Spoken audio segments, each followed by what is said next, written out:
Hello, welcome to the show, everybody. You are very lucky to be tuning in today because there's something about a birthday. Oh, there's something about a birthday. I don't know the rest of the words. It's a very old song. Happy birthday, Whitney Holtzman.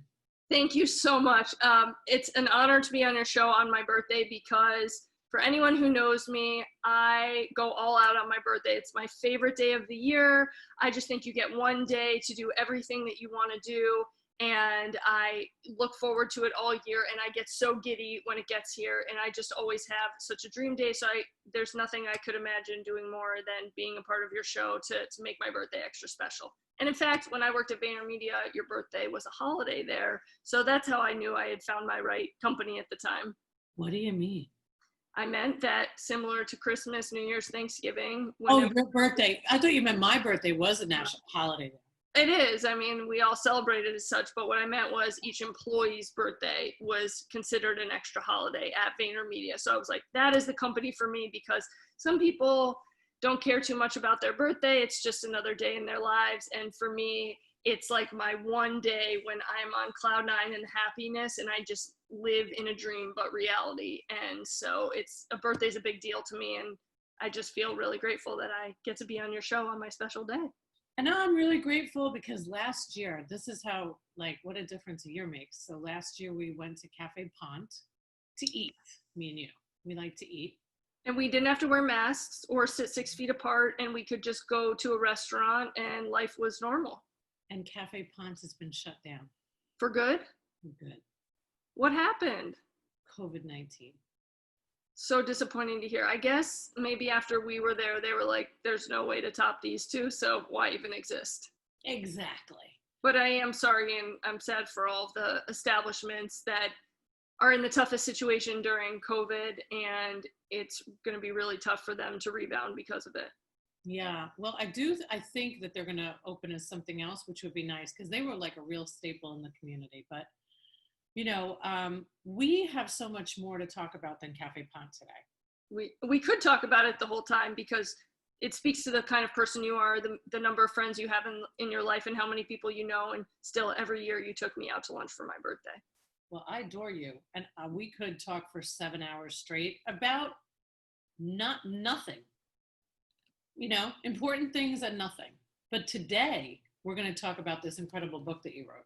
Thank you. I really appreciate it, especially because it came out right as coronavirus shut everything down. So all of my traditional plans for what I was going to do to go out and talk about the book got canceled. So it just means a lot that you're using your platform to celebrate it. And you've used all of your platforms. I mean, my family still talks about how the book review that you did was the most unbelievable tribute that anyone has done since the book has come out. Oh my goodness. Well, thank you. But I would, of course, do that. And before we get to the book, so let's just tell everybody how we met. First. Oh my God. All right. So one day, right before Christmas, I met Eric Dungy at Starbucks, and we were having coffee. And I said to Eric randomly, so what are you going to do for me? It was one of those, we were just playing around with each other. And he goes, well, what do you want? And I go, I'd like to meet Gary Vaynerchuk.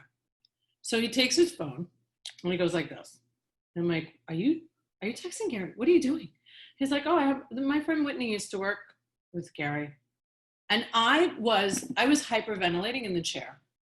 And then we met and we had lunch for 2 hours, 2.5.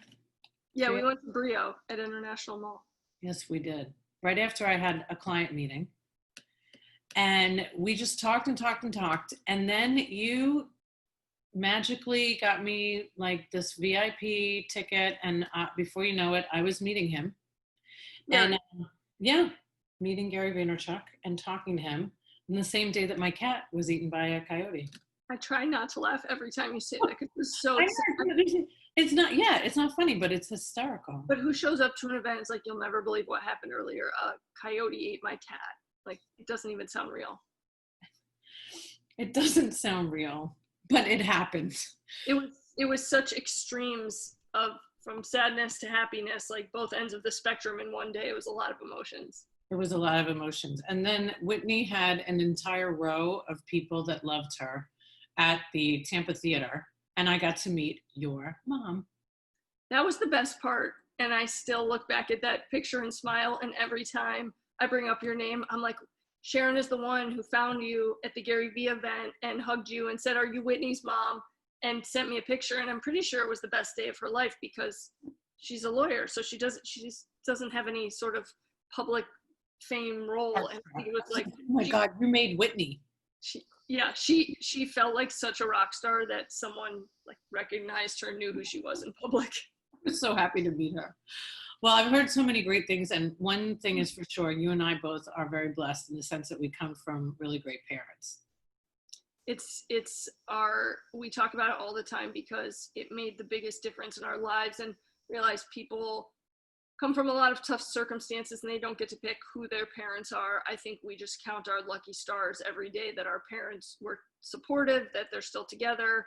I think that foundation allowed us to be exactly who we are today.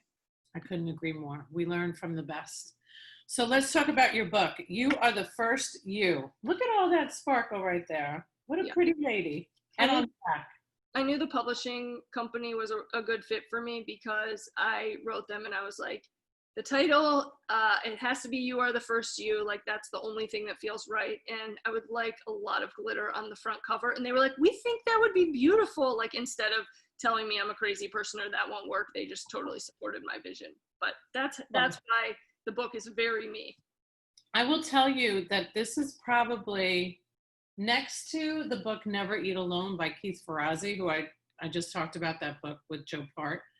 This is probably the only other book that I've ever written as many notes as I wrote in. That means so much because I hold you in such high regard and admire you so much and think that you have life and people all figured out. So I was really honored that there were so many things in the book that jumped out to you because I thought you were going to be like, of course, I already know all of this. Well, I mean, and that's what me and Joe talked about with Never Eat Alone. When you find a book that is just aligned with your beliefs, especially in business, you get excited because you're not the only one that thinks that way.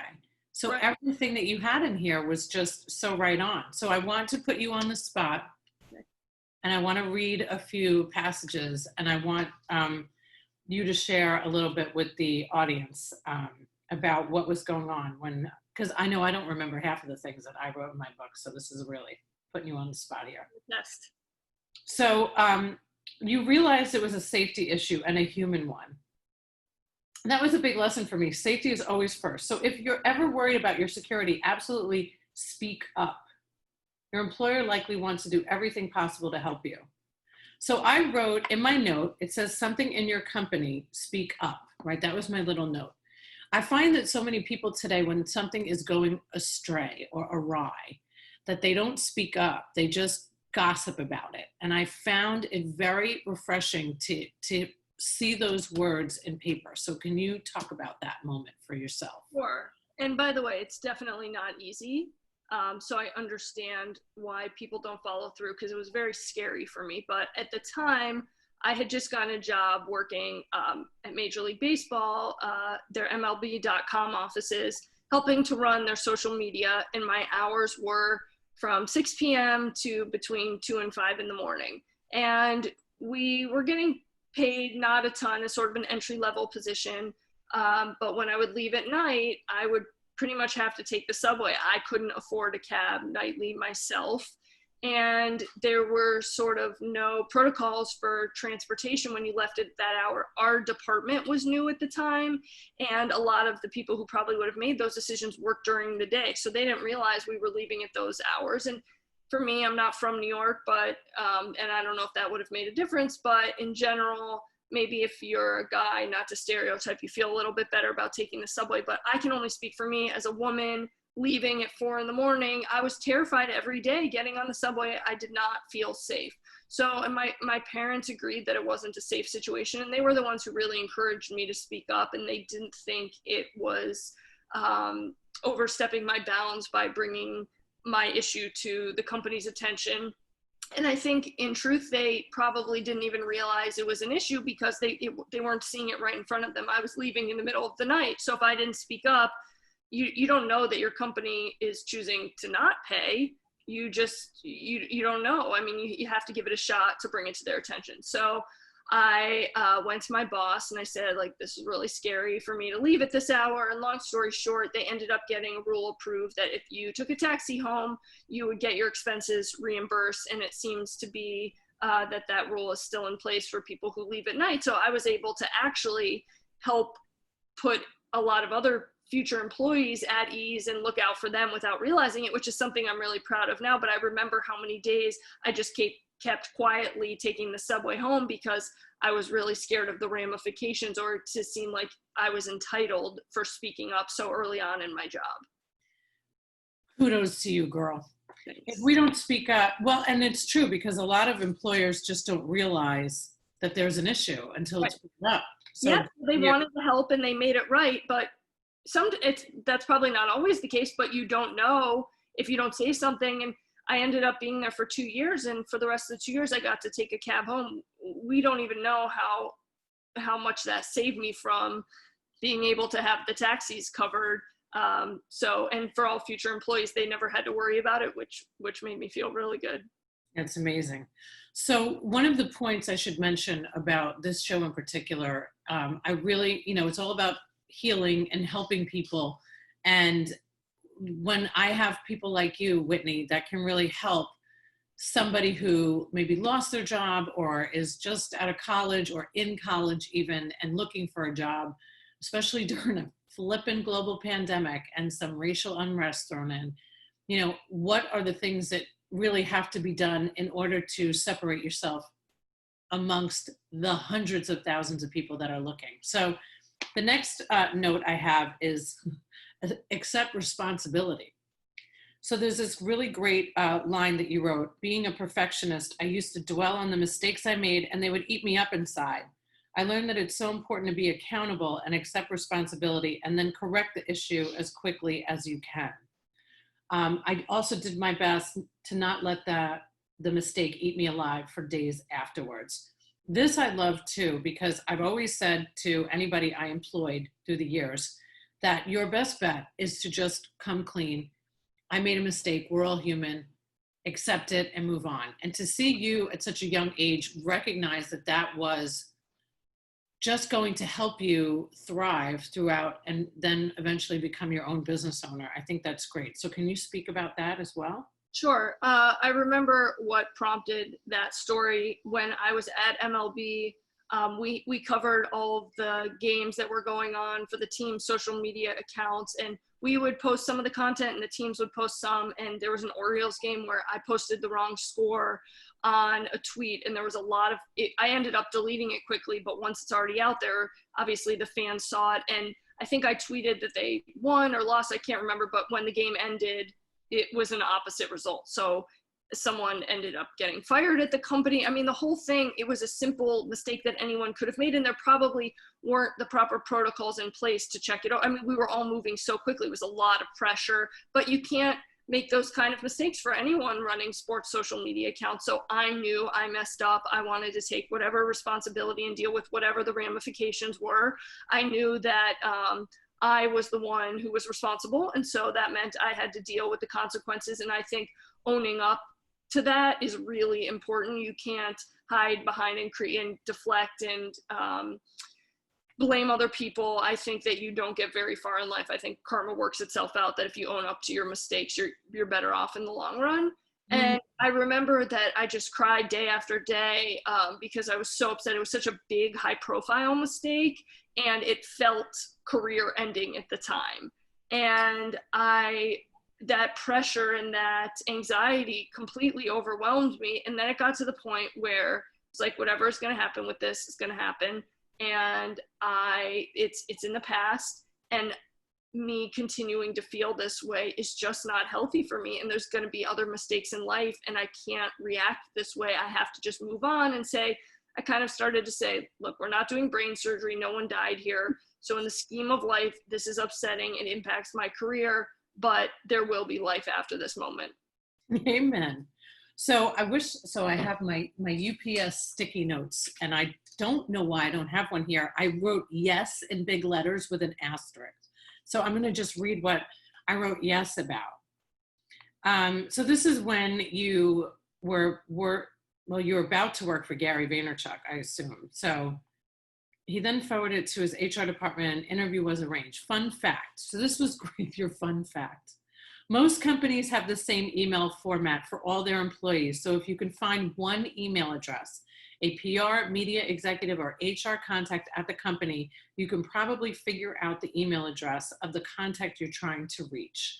So this is so savvy and so great that you did this, because it just shows that you go the extra mile for everything. But also it seems so basic to me. I know, and me too, girl. I mean, just if I know John Smith's email at a company, or I know even a couple other people and their email format is exactly the same, and there's someone I want to reach, well, I have my template right in front of me. I know, but you know what? As my wonderful husband Rob always says, don't think for a second that everyone thinks like you. Right. So don't think for a second that everybody thinks like you either, right? And this is why it's so good, because it's coming from more than one brain, yours and mine. So I've always said, don't wait around to reach somebody at a company. Don't take the email address that, is info at that's on the website. Do a little research, do a little digging. And I thought that was great. But I want to get to this other part. Before I even stepped through the door for my first day of work, Vayner had already tripped over themselves to show me, when they didn't have to, how much they valued and wanted me. You can learn a lot about a company by how they treat you during the interview process. Yes, and I was just talking to someone about this, but the interview process is a lot like dating. Do you want someone who doesn't make you feel good, who makes you feel one of the crowd when they're recruiting you, who doesn't seem like they're looking for you, they're just looking to check the boxes? And you have to assess where you are at that point, but chances are there's something so much better out there, and you have to choose who you want to spend your life with. Girl, I love this. I get like chills when I read it. Look at how much is underlined in your book here. It means so much. Gary said that he felt those with high emotional intelligence perform better in business because they can read, what the heck, my phone's off, because they can read people in situations very well. Emotional intelligence essentially refers to your ability to interact with and understand people. I've never heard the term before. It turns out it was your superpower all along. So that was really interesting, because I talk about transition times in this book, but I also talk a lot about my aha moments and the moments where things did work out for me, but there was a whole backstory of my life to get to those moments. And my whole time going through school, I just thought I was mediocre at everything. I didn't think I was meant for anything. I didn't think I really necessarily fit in with the crowd. And I just thought I was destined to a life of being stuck in the middle and not really finding anything or anyone I loved. So cut to all those years later, I get to VaynerMedia and someone says to me, this is your strength, this is your skill set, here's what it's called. I mean, think of all those years that I went through not knowing where I belonged and how hard and isolating that feels. And then to one moment, life brings you to the right place where you meet the person who validates it all for you. I love that you said he was your next Oprah. Yes. So again, when I was going through life, I'm my own person, and I just felt like what I was learning in school and the people I was interacting with were all very nice people, but no one was really living life in a way that resonated with me until I found Oprah, who I watched religiously in college. My friends knew you did not come into my room from 4 to 5 p.m. because she had a high EQ. She understood people. And that was my oxygen. Like, I couldn't wait every day to watch her, because there was one little thing in life that made me feel like there was someone else out there like me. So Oprah was the first and Gary was the second. Okay, so at the end of every chapter of Whitney's book are these chapter lessons, which I think are fantastic. And almost all of these in this chapter are checked off. So I won't read all of them, but 99% of things don't matter. What's bothering you now will likely be forgotten in a week or even by tomorrow. That's so true. Always take the high road. Absolutely. Always think about how you can provide value first. Like, that is so key. Isn't that the biggest? Don't you just love when people meet you and then want something? Hi, Whitney, nice to meet you. Can I have ... Right. Yeah, and you just feel totally drained and you understand why they do it. We've asked for things before, but it's just not the way to go about really getting something that you want. And it's quick hitting. If you want to build a relationship or really make an impact on someone's life and be remembered, you have to do the giving first. One of Whitney's greatest lessons in this book was that you can order a pizza right to the gate at LaGuardia Airport. Pizza was a major theme throughout this book that I didn't even realize until after I wrote it. But I would not have found my job at VaynerMedia if you couldn't order a pizza to the gate. And I was obviously excited about the job, but I was really excited that you didn't even have to go anywhere at the airport to get a pizza, that they'd bring it to you. I thought people should know about that. I did not know. Well, now you do. Well, that's why it was it says right here, great lesson. Okay. Find a boss who sees the world the same way you do.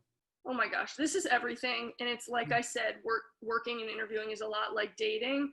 And you have to kind of pick your work spouse, because if you go and work at a place just for the job, the person is going to expect you to fulfill the role, but they're not invested in you.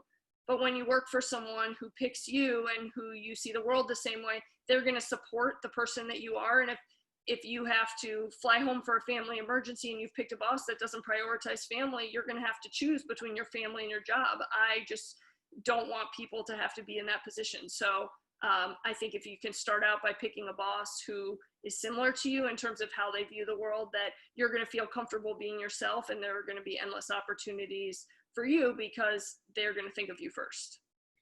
I love that you are giving so much insight to, I feel like, just young people that are just starting out in business, because like you and I said before we got started, there's really no roadmap in college where it teaches these emotional intelligence, job getting type skills. You know, you learned how to leverage and negotiate higher salaries through all of this experience. You learned to try to stay at each job for at least a year. If you can. I always call people, when I'm looking at resumes, I call them job testers. So if I see that there's just too much hopping, I'm like, yeah, you're just testing things out. Right. Well, I think you have to have a story or reason. I can justify every move I made and explain why I made that move from a place of strength. So I don't think people should feel tied to a place where they're not happy. But if you aren't happy in a situation and you make a move in 6 months, just be willing to explain why you made that move in such a short amount of time. I love that you say that no experience is a waste. I almost hate to say that, because I wish everything that we entered into panned out. You don't want people to have to go through tough times, but you also never know when something is going to pay off down the road, or you're going to be grateful that you had that experience. It was meant to be in your life.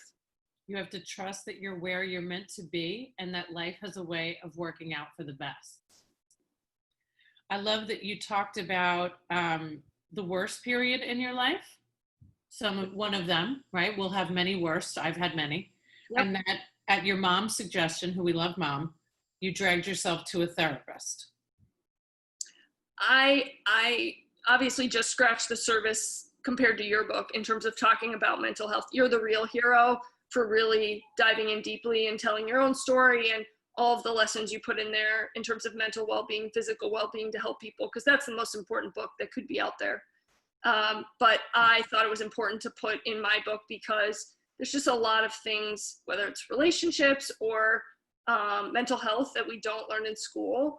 And when you're suffering from different struggles, you feel completely alone, and you think that you're never going to come out the other side of it. And we don't always know the best decisions to make. And a therapist is kind of a guide or a Sherpa for those moments. And I think we should all be born with one. That's how important they are. But I really wanted to talk about the difference that going to see one made in my life. You want to know something smart that you said? Sure. Okay. When you're struggling emotionally, therapy is there to help you. None of us can do life alone. It's pretty smart. Thank you. I appreciate it. And I think that's the other thing, is we think that we have to, especially with social media, we have to have it all together. And I think we all need a lot of help to get through life, and we need professional guidance. We go see a doctor when we're sick, or we go to the gym to work out. Why would we not work on the most important part of us with the expert in that area. And I think there were so many things that I've learned in therapy that have just been aha moments that would have helped me if I had known them earlier. So I'm really the biggest advocate. I like your next chapter, sideline racism. Yeah, this was obviously ahead of the Black Lives Matter movement that's happening now, but essentially the owner of the Miami Dolphins started this racial equality nonprofit, and the organization really helped me realize my passion is at the intersection of sports and making the world a better place, and we were able to do that at Rise. But I think obviously with all of the issues arising now and that we still have a lot of progress to make, the one thing I want to say about my time at Rise is that we really focused on solutions. So we would have a tailgate before Dolphins games with law enforcement in the community they served, so they got to know each other on an equal playing field. Or we would have a town hall with the most well-known athlete on every Detroit sports team and the chief of police, and they would listen to each other's sides, and by the end they were bonded and were supporting each other, and we had a racial equality curriculum. So finding solutions is really important. I think even when I worked there was when Colin Kaepernick first took a knee, and I saw a lot of people debating which side of the issue they were on.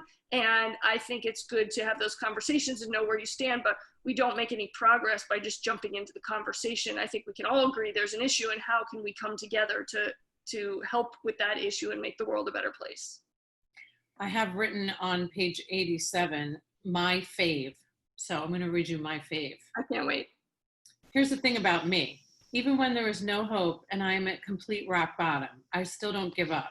There has to be not a single option or idea left on the planet for me to walk away and throw in the towel. I love that. Thank you. I am incredibly relentless. And I think some of the success is a lot like an iceberg, and my story is a lot like an iceberg. You see the 10% at the top, but you don't see the nights that I didn't go out in college because I stayed home and applied for internship. And when everyone else was doing activities all together, I didn't mind staying back by myself to do what I thought was right for my future. And I think when it comes to challenges, a lot of people throw in the towel right away and feel defeated. And I keep going 10 times beyond that. I mean, even when I'm, defeated by the 11th or 12th time, it's like, well, there might be one thing that I haven't thought of, and I will just keep trying to come up with ideas until I've ultimately achieved the success that I'm looking for in that situation. So I think that it's important that we share some of these chapter lessons. When you run into people you don't know on a daily basis, stop making assumptions about them. Yes. Unless you really get to know them, you have no idea who they truly are or what's happening in their lives. Another Gary Vee lesson, over-communication solves almost all problems. Isn't that the truth? You really can't understand someone else's life until you take the time to walk in his or her shoes. We all live in our own bubble and typically hang out with people who are just like us. Let's ask ourselves how we can help those in our own communities, our neighbors, who might need some assistance and resources that we can provide.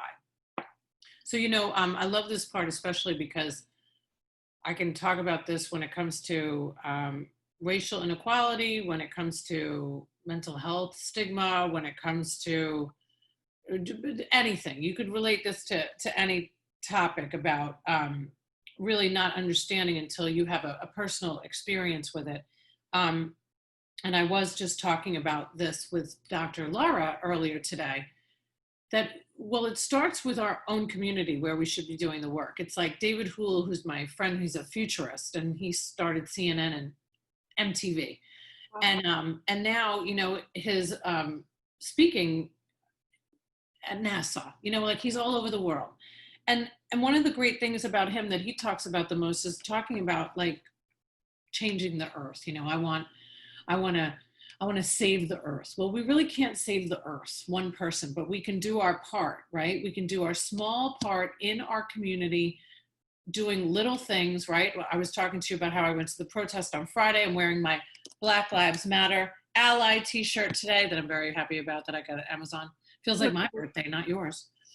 And I really feel like you do a lot in your community, especially with the athletes that are your clients now. So can you talk about how important being out in your community and making a difference is?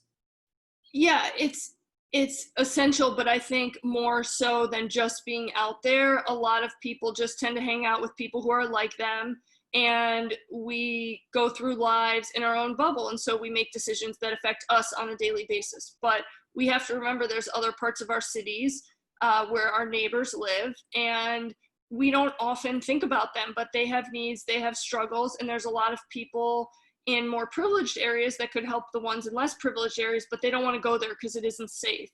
So, but at the same time, the people who are living there don't necessarily want to be in an unsafe area. They can't break the cycle, or they need resources. And so productive ways that we can unite the community and have less segregation in our cities is when we're going to have fewer issues and a more unified world in general. Agreed. I wrote next to this on page 98, never settle. I really want to emphasize that you never have to settle. And this, I couldn't hear this enough. I wish somebody told me this when I was younger. You can have the dream job without sacrificing quality of life. I live in paradise in Tampa. I experience sun, water, pro sports, and 80-degree temperatures regularly, except now when it's like 190. Yeah. And I get to see my family multiple times a week. Sometimes I'll be on the phone and say, can you please hold? I'm watching dolphins. I actually said that multiple times. I'm interested to hear your take on this one, because obviously you've had a lot of experiences and you're kind of the guru when it comes to giving advice to people. So I guess, how do you feel about that statement, and what advice do you have for people on it? I 100% agree with it. I think that, dare I say, that everybody should work in the place that brings them joy, and nobody should be settling.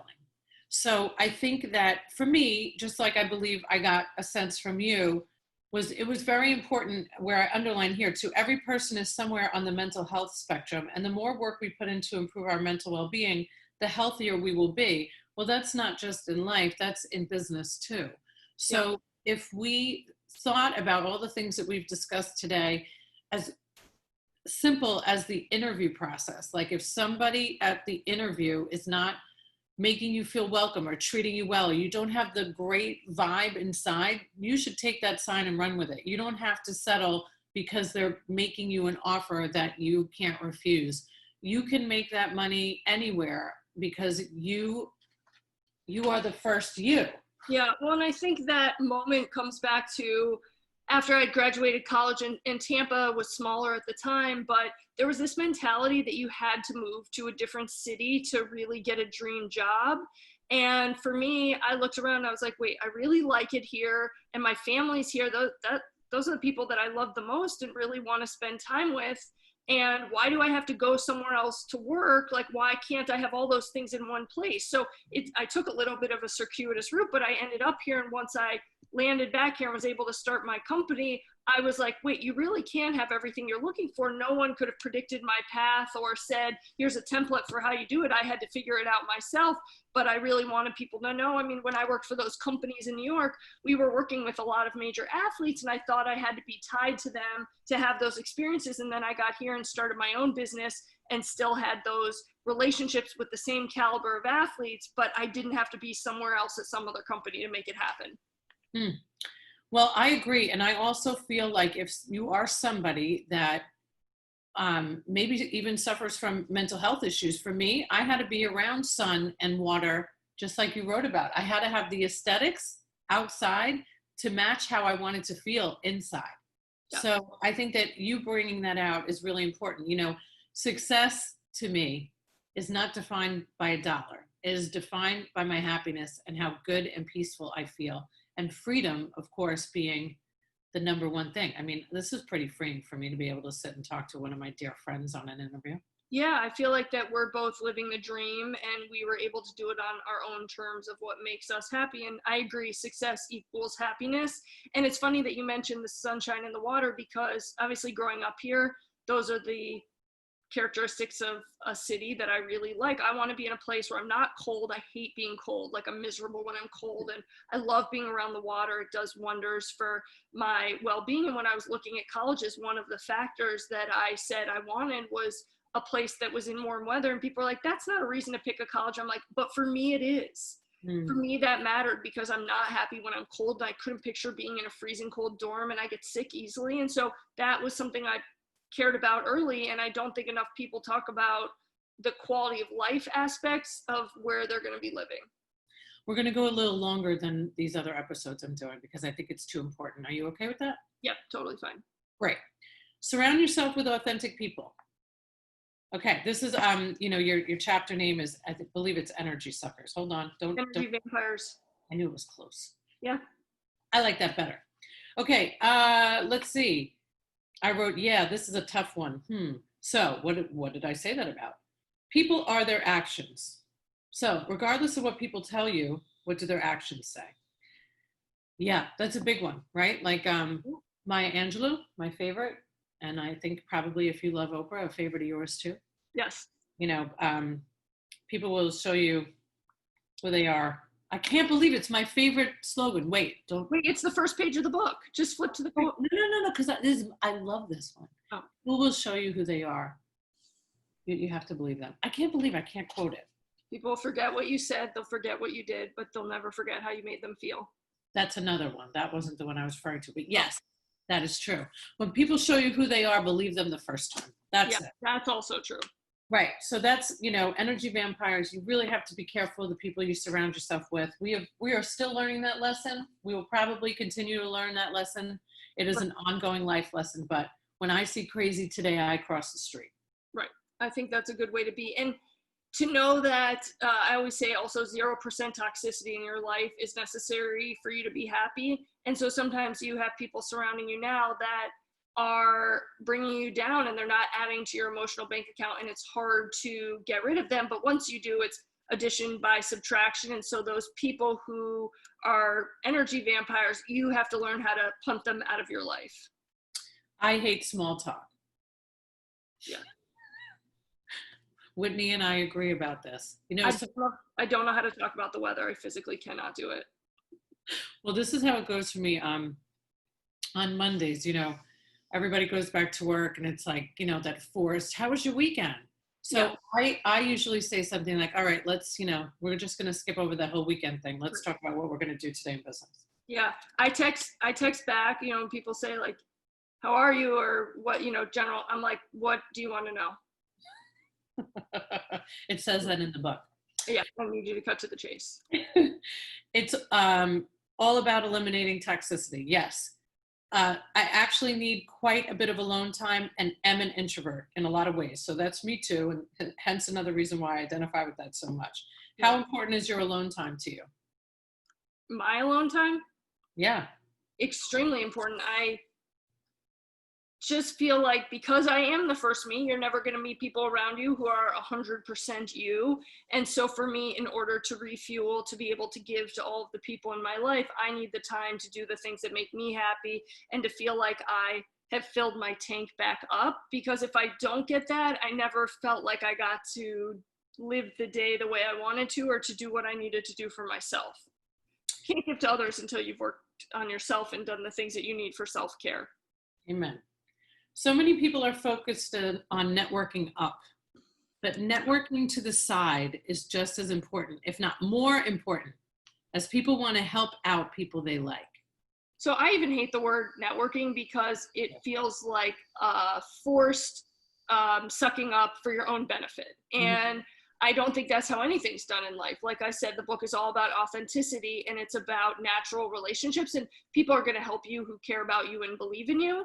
And I specifically put that sentence in there because when I worked at MLB, my contact at the Chicago Cubs was my age. It was more of an entry-level role, but we were just friendly and kept in touch. And then she left and went to IBM. In a million years, would I've thought about networking with her when I was in sports? No, but I loved her. I adored her. She's a great person. She's someone important to me in my life. So obviously we kept in touch. Well, that real relationship turned into a business opportunity. IBM has a big yearly conference, and they brought me out there as a social media influencer, one of 5 at this conference of thousands of people. And I ended up on a billboard on the Las Vegas Street. The biggest billboard I've ever seen in my life. It was 18,000 square feet. Me too, by the way. It was crazy. But how many? It was 18,000 square feet. But the thing is, at the time, she was my peer. I think when people are looking for opportunities, they're always thinking about the people above them. But that was one of the biggest opportunities that came from someone because I had a natural relationship and I was kind to someone my age. And then our peers grow up and go into businesses of their own and they have opportunities where they can help other people. And we forget that. We just go right to the person at the top right now. Never look behind you when you're talking to somebody, thinking that there might be somebody better coming along. Yeah. I love this line. Somebody smart I know wrote this in a book. It might be you. Oh, okay. I was like, someone else? You never know who's watching. Yes. It's very true. You never know who's watching. So I'll just share one little tidbit of that from myself, and then I want to hear maybe one of many examples that you have. The one that came to my mind, you never know who's watching. I was in a B&I group when I first opened my business. And there's nothing wrong with doing that, okay? There's nothing wrong with B&I. I don't regret any of it. I met a lot of people from South Tampa. I knew nobody in South Tampa. I needed to make connections very fast. They give you an opportunity to do a pitch about your business. So I'm always thinking about how I'm going to stand out, which is what you've done very successfully in this book, is take people through a journey of how to always separate yourself from everybody else. I think when you say, when they go left, you go right. Yep. Yeah. So it came time for me to do mine, and I sang a Gloria Gaynor song in my pitch. Wow. Yeah. Because my only goal was that nobody forgot me. And so to this day, I've had run-ins with people that say, I was at that meeting, and I remember when you sang "I Will Survive," and I was singing about B&I. And you were remembered. Yeah. I mean, I put that particular anecdote in because when ESPN came to recruit on Florida's campus, they were looking for interns for the summer, and I didn't know this at the time, but they were only picking one intern per SEC school. So they were going to take one from Florida, and I thought, regardless, everyone is going to show up at this session and put their resume in a huge pile, and mine is going to get lost in the crowd. So I took the name off the pamphlet and the email address of the person who was coming to conduct the session and sent him my materials separately, and that obviously stood out. And so we had our own separate interview. I mean, he pursued the email, and I didn't know this at the time, but they had filled all 50 spots, and he fought 3 people and created a 51st spot for me to join. But I think if I had just shown up and been another number in that room, how would I have stood out from everyone else? It's so important. You see this license plate purse right here? Yes. So this is the reason that I met Randy Zuckerberg. That's right. That's such a great story. Right. So, but your book speaks to that throughout the whole book. You have to separate yourself from everybody else.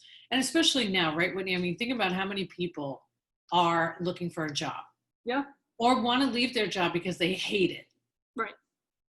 So how are you going to separate yourself from the massive amount of people that are looking for a job? You have to do something to stand out. So, don't be boring. Be the first you. Have some glitter. Do something to separate yourself from everybody else. You have, I mean, at such a young age, and I say that lovingly, not No, I know, I can tell. It's so impressive to me that you have been able to go through this journey, take all of the lessons, use them to your advantage, never give up, and work with all of these incredible organizations. I mean, you've worked with ESPN, Major League Baseball, Gary Vaynerchuk at VaynerMedia, and beyond. And now today you're working with all these professional athletes. I mean, I did meet one of your friends, Cam, on Friday, who was super cute. But the best part about meeting him was what he said about you. Which was? He said, you were the best decision that he has made in business in a long time. Wow, that is very nice. Well, that's the thing. I mean, when I started my business, I said, I want to fill my days with good things and good people. And you don't have to experience the toxicity that often comes in larger office settings. And I think that's just proof that you don't have to settle. That's very nice. Cam's also the best. Like, I feel like the lucky one. Well, I'm telling you, he definitely feels like the lucky one. It was very obvious, and it was really wonderful to hear. I already knew that truth. I love all that you do. I hope everybody gets this book. You are the first you.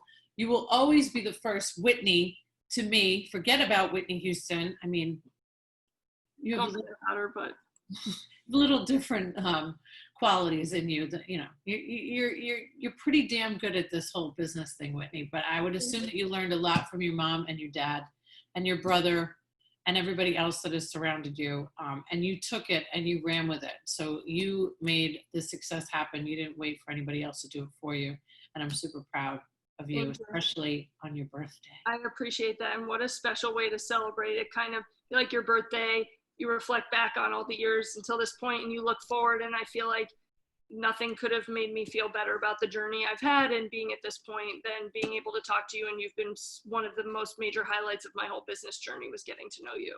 So you're amazing. Buy this book. We'll have the link up for everybody. You are the first you can get it on Amazon, and I'm quite sure it'll be available on Audible before you know it. Thank you. Bye, Whitney. Thank you. So don't forget, if you mention that you have seen the show or listened to the podcast, Thai Technology, 3 months for free.